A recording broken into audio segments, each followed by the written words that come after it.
Hi there, welcome to the Fierce Factor podcast. I'm your host, Kaeli Lindholm. And I think it's time for us women to shift the conversation in business and step into our feminine leadership to do the most iconic work the aesthetic industry has ever seen. Each week, I'll be bringing a powerful dose of strategy, sarcasm, solutions, and sass that will rev up your creativity and ignite your brilliance as you link arms with me along our shared path of personal and professional growth in 20 minutes or less. Let's go. Hello, Fierce Factor. Welcome to today's episode of the Fierce Factor podcast, where we are going to discuss the classic chicken and egg syndrome. Do we hire or do we grow and then hire? Thanks for joining me today. My name is Kaeli Lindholm. I am the founder of KLC Consulting and the Pop Aesthetic Leadership Academy, where we help aesthetic practice owners and leaders build deeply satisfying, lucrative, freedom-based businesses that stand the test of time through the guidance of and implementation of systems, strategy, and winning teams. And speaking of winning, I'm totally excited to be here with you today because I just spent the morning helping my kids do their math homework, and I do not feel like a winner. I can tell you right now. They won't even take my advice. It's like, I don't know if any of you have kids, but they're 8 and 12, and it's like the good old, like the regular 2 + 2 is not a normal, you just don't do math. Like we learned how to do math and they cannot stand my methodology. And let's be honest, I know how to get the right answer eventually. It's just the division's different, the algebra's different, and they get frustrated with me. You know, I don't know how to restate a sentence properly. It's like, I've never felt so unwinning in my entire life. So I'm excited to be here and having a conversation with you about something I feel confident about without anybody telling me how to do my own damn job. So thank you for joining me today. And I am super excited to share this podcast. I feel like I'm always excited, but I'm thinking of the quote. If you listen to her podcast, Chris Plackey, she's a leadership coach who I listen to, and she had this quote on her Instagram that I've requoted a couple times, and it said, "My business would be successful if I just didn't have humans working in it."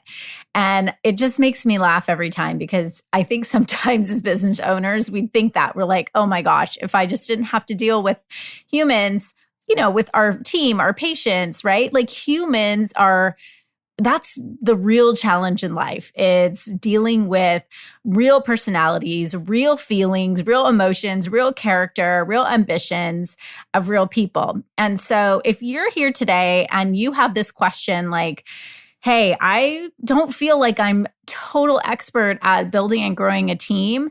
Nobody is, and you're in a wonderful company. It is a learning lesson, and it takes practice and skill and communication to get stronger and stronger at team building. So I will say that regardless of the phase of business that you're in, I want to make this episode quick and to the point. I believe that it will likely resonate for you. And I really want to share this critically important lesson that I've learned through my years of mentoring and advising business owners and leaders across the continent, and lessons I've learned as I've built and scaled my own business. Listen, guys, there is a big misconception out there that business building is simply accomplished by increasing sales revenue and acquiring clients. And that's understandable because most of the information that's out there teaches us that we're just one move away from becoming a gajillionaire. But you simply cannot leverage to profitably scale without a winning team, period. So if you're looking to build a business that's not just an exchange of your time for your money, then you are in the right place today. So my goal is to help you learn the systems to build a winning team and a successful company that will ultimately become self-led. Doesn't that sound amazing? Right? So you don't have to be there working day in and day out like a very expensive employee in your own business. You can be making money while you sleep. I love this concept, and everyone's journey will look different. But the bottom line is, if you're looking to build a business that becomes your legacy, That means you must be leading your organization now with your vision and creating a growth culture that is both mission-driven and fueled by contribution, right? You cannot and will not create entrepreneurial freedom without a winning team. End of story, okay?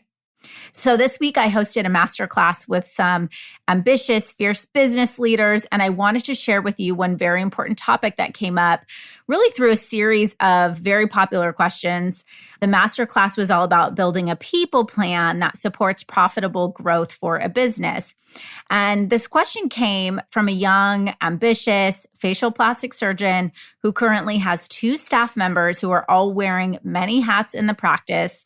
He's at a point of hyper growth, but also wants to grow both his team and his revenue in a way that supports sustainability for the company.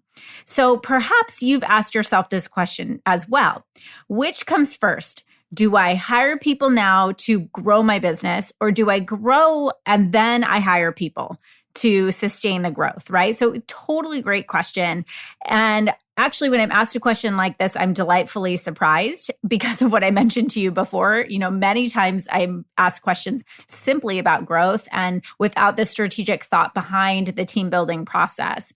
So my answer may actually surprise you because while my approach is generally conservative when it comes to protecting precious profits in your business, this principle is in fact tied into 3 overarching pitfalls I commonly see when business owners have hit a plateau or are stuck in the process of hiring and managing. So today I want to share with you 3 common pitfalls to building a winning team. Number 1, leading and managing has become an obstacle to growth. So it's very common that management can feel like a chore. And I get it. And trust me, many of our clients who've built incredible businesses have brilliant minds, skills, techniques, they're masters at their craft, but they don't feel super confident in their ability to lead and manage a team. These are learned skills. And without investing in the mastery of team management, hiring people, and that means not just managing the team, but learning how to clarify your own vision and your value system in your practice so that you're hiring into your culture, training into your culture. You're hiring people that are the right fit for your business, hiring people that are the right fit for the role. But a lot of times the whole management process of first of all, getting those right people in and then having an accountability system in place to hold them accountable to the specific metrics that we know are going to achieve profitability for our business is a whole different story. The team starts running, moving quickly, especially a smaller team. Like in this case, this plastic surgeon who I'm mentioning, they're wearing a lot of hats, like they're, doing a lot of jobs. And so sometimes when a business, really at any size as it influxes, people will take on more responsibility that's not quote unquote in their job description, right? And so we sort of let things go like, well, that's getting done. So it becomes more of an informal task. And so we sort of have to be tight on top of those things so that we have accurate performance reviews and everybody knows what success looks like for them in their role. And I see this as a pitfall in the sense that when you don't feel extremely confident about your ability to lead and manage a team and the whole people, profit, and performance management process, it can actually become an obstacle to growth. And so sometimes it takes going through unpacking some layers, to find out that, yeah, I'm not quite hiring because I don't feel like I know what to do when I bring the hire in. So it may be worth some journaling to find out if this is a position that you're in, but this may be you and you'd be in good company if it is. But this is definitely pitfall number 1. Okay, pitfall number 2 is the assumption that leadership is a born with skill. I think a lot of times we have this misconception that that's a natural born leader or that's a great leader and I'm not a great leader. I've heard this from people in our leadership academy that, well, I joined because I'm not a great leader. And while I so appreciate the self-awareness and the humility, I do think that there is a great leader inside all of us. And I just think that it takes understanding how to have an empathetic and collaborative and communicative approach to enrolling your team into your vision in a way that makes them feel, or actually does help them accomplish their own goals. Remember, a business It's a partnership. It's not a one-way transaction. It's not transactional at all. It's not you do this job, I pay you. I mean, that happens, but for a relationship to have longevity and be successful, the two parties have to really be in aligned partnership toward a goal and feel like they're growing together, okay?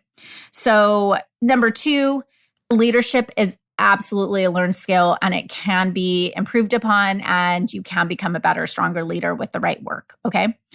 Number 3, the third pitfall to building a winning team is waiting too long to hire. Hence the title of this podcast. This is the classic chicken and egg theory, right? Should we wait until there's a need to hire, or should we hire to stimulate and catapult growth? So here's what I found for my own business, and many of our clients can relate. Waiting too long to hire can, in fact, result in a boomerang effect where we end up hiring for tactics and accept someone who's kinda the right fit. So we have a body in place, only to find out later that they weren't the right fit for the culture of our company, or worse, they drag down the culture of our company because they're apathetic about their job or have a bad attitude. I think we often underestimate how much time it takes to find an A player. What we're looking for is an intrapreneur, not an employee. The difference is an intrapreneur is passionate about upward mobility, eager to make impact in their role, and someone who has the ability to be autonomous and independently make decisions without us having to micromanage every move. But guys, this doesn't happen every night, and these people are not easy to find. This is about 2% of the population. So when people tell me I'm having trouble hiring, XYZ in this role, yeah, so is everybody. But there are good people out there, right? This is about 2% of the population. Employees, 98% of the population, clock in and clock out. Do you want that, or do you want an entrepreneur? Are you catching my drift here, right? So it's going to take you, one, being very clear about who is the right fit, not just for the role, but for the company as a whole. So depending on the role, I think it'll typically take, from my experience, 3 to 6 months to find the right fit. And it will take 3 to 6 months to onboard them and get them acclimated to the team and culture to a point where they are fully autonomous. So do you see where this boomerang impact can come in, right? So you might be thinking, okay, well, what if an employee leaves and I'm left with a hole? I can't wait 6 months to fill that, right? That is the difference between tactical hiring and strategic talent acquisition. Guys, this is why I'm so big on a people plan, so that this doesn't happen. Forward thinking, growth goals, vision. Where's the business going? I know, because you're here listening to me, you're not out there just gunning to be a one-hit wonder. You're in it for the long haul. You want to build a business that's going to become your legacy. So if that's the case, why aren't you planning for the next employee? Okay. What typically happens, I see this again, it goes back into what we're taught in terms of growing our business. I'm using air quotes here, right? Growing revenue, just getting more patients in the door. Think about if you shifted your focus to really investing your time and energy and resources into how do I build a team of people as assets for my company that are going to catapult profits for me. And that starts with knowing what are the vitals that the business needs to be successful, and then plugging in people who can help you achieve and accomplish those things, right? So when you wait too long, you end up rushing the process. And then you end up either settling on the candidate or you settle on their training. And that's both a recipe for performance or behavioral challenges, or at worst, failure. So you've heard the saying, you're only as strong as your weakest link. And the reality is, no matter how much time, money, resources you invest into building your brand, your success will always come back to the strength of your team. Your people are the frontline ambassadors of your brand. They are the ones who breathe life into your brand and create the culture that you have, right? They actually live out the culture that you have intended to create for your business. So when you have a clear people plan and a team of A players, you will be able to observe what's happening in your business with a calmer, more confident mind, with clarity in your vision and the people that are needed to get you to where you want to go. You will have unbreakable confidence in your team's ability to execute the short-term tactics or the day-to-day assignments that are in alignment with the long-term vision, i.e., they will know what they're supposed to be doing without you having to be breathing over their shoulder every minute or micromanaging them or wondering what they're up to. And then finally, they will help you create a category of one growth system that is designed to produce consistent 6+ figures in revenue in your business every single month. Okay. If you're interested in getting on my email list for access to more free team building resources and tips, or to catch one of my exclusive live trainings on this topic, team and brand building, you can get on the wait list for our next live event at www.kaelcconsultants.com/join. I hope this session has been helpful for you and inspires you to get started on preparing for your next hire ASAP. Thanks for tuning in today. I will catch you next week for a do not miss interview with a firebrand female physician who will literally blow your mind with her vision, energy, and ambition. See you next week. Thank you for joining me for this episode of The Fierce Factor. If you enjoyed the show, please make sure you subscribe so you can automatically get new shows every week. I'd also love it if you left us a review. And come join the conversation online. If you're an aesthetic industry owner, operator, or leader, please join my free Facebook group, The Tribe of Fierce Aesthetic Leaders, a community of ambitious, purpose-driven professionals who collaborate and share best practices for growth in business and life. I'm honored you tuned in.